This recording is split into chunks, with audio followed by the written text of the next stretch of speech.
তো hi friends, welcome back to my channel from দিয়া। যারা যারা চ্যানেলটা এখনও সাবস্ক্রাইব করেনি অবশ্যই একটা সাবস্ক্রাইব দিয়ে পাশে থাকো, কারণ তোমাদের সাপোর্ট আমার জন্য খুবই ইম্পর্টেন্ট। তো চলো, আজকে ভাবলাম বাড়িতে পড়ে থাকা অনেকগুলো শোলা পড়েছিল, তো সেই শোলাগুলো দিয়ে কি করব ভেবে ভেবে দেখো আমি একটা ফ্রেম বানাতে বসেছি। আর বাড়িতে বসে বসে বোরিংও লাগছিল, কোনো কাজ করার মতো কিছু ছিল না, তাই এই জন্য এই ফ্রেমটা বানাতে বসে পড়েছি। এটা তোমরা কিন্তু যে কোনো ধরনের মোটা কার্ডবোর্ড অথবা কার্টুনের ওপর, যে ধরো ম্যাগি বা বিভিন্ন ধরনের কার্টুন যেগুলো দোকানে আমরা পাই, বড় বড় কার্টুন যেগুলো থাকে সেগুলোতে তোমরা পেতে পারো, সেগুলো দিয়েও বানাতে পারো সুন্দর করে কেটে। আমি এখানে শোলা পড়েছিল তাই জন্য শোলা দিয়ে বানাচ্ছি। আর শোলা দিয়ে বানানোর পর কালারটা করতে একটু প্রবলেমই হয়, তাই জন্য এখানে আমি পেপারগুলোকে জলে একটুখানি ভিজিয়ে তার সাথে আঠা দিয়ে তারপরে এটাকে ফ্রেমগুলোর ওপর ভালো করে বসিয়ে নিচ্ছি চিপকে নিয়ে। সেটাকে অনেকক্ষণ ধরে শুকনো হতে দেবো, প্রায় একদিন আমার শুকনো হতেই লেগেছিল।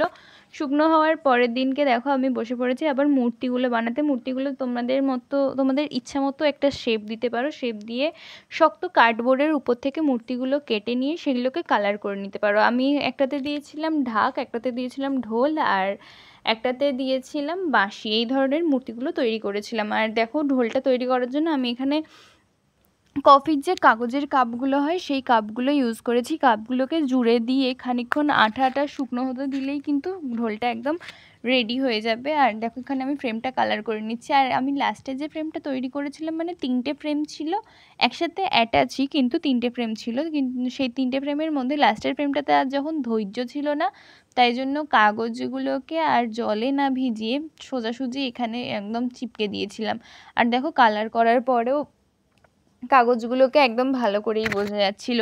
তাই তোমরা যদি চাও যে কাগজটা না বোঝা যাক, তাহলে এই জলে দিয়ে মেল্টটা করে নিও কাগজটা, একটুখানি দলা পাকিয়ে গেলে সেই কাগজগুলো চিপকে দিও, তাহলে কিন্তু কাগজটা ওখানে কী মারা আছে সেটা কিন্তু বোঝা যায় না। আর আমার মতো যদি অধৈর্য হয়ে যাও তাহলে এইরকম সোজাসুজি কাগজ মেরে দিও। তারপরে দেখো এই একদম হলুদটা একটু কালারটা হালকা হওয়ার জন্য বোঝা যাচ্ছে, সেটাও একটা কারণ। আর প্রথমত আমার ধৈর্যও ছিল না, সোজাসুজি কাগজগুলোই শুধু মেরে দিয়েছি, সেইটাও একটা কারণ।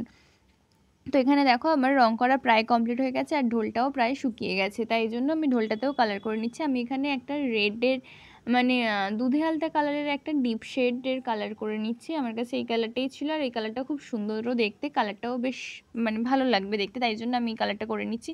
তোমাদের ইচ্ছা মতো একটা কালার করে নিও। আর ঢোলটা যদি তোমাদের মূর্তিগুলো বড় হয় তাহলে ঢোলটা গোটাটা রেখে ঢোলটা বানিও।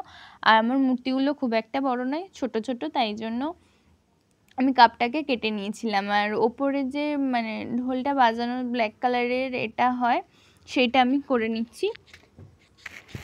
সেটা করে নেওয়ার পর আবার এখানে একটুখানি ঢোলটাকে তোমরা ডিজাইনও করতে পারো। আর এখানে আমি মূর্তির হাতের জন্য আগে থেকেই বলে রাখছি তোমাদের, কাগজ তোমরা মুড়ে সেটাকেও মূর্তির হাত বানাতে পারো। আমি মূর্তির হাত বানাতে পারিনি ঠিক না, অধৈর্য হয়ে গেলে মানুষের যা হয়, তাই জন্য অধৈর্য হয়ে আমি মূর্তির হাতগুলো উল দিয়েই শুধু করে দিয়েছিলাম। আর উল দিয়ে করাতেও কিন্তু খারাপ লাগছিল না, ভালোই লাগছিল।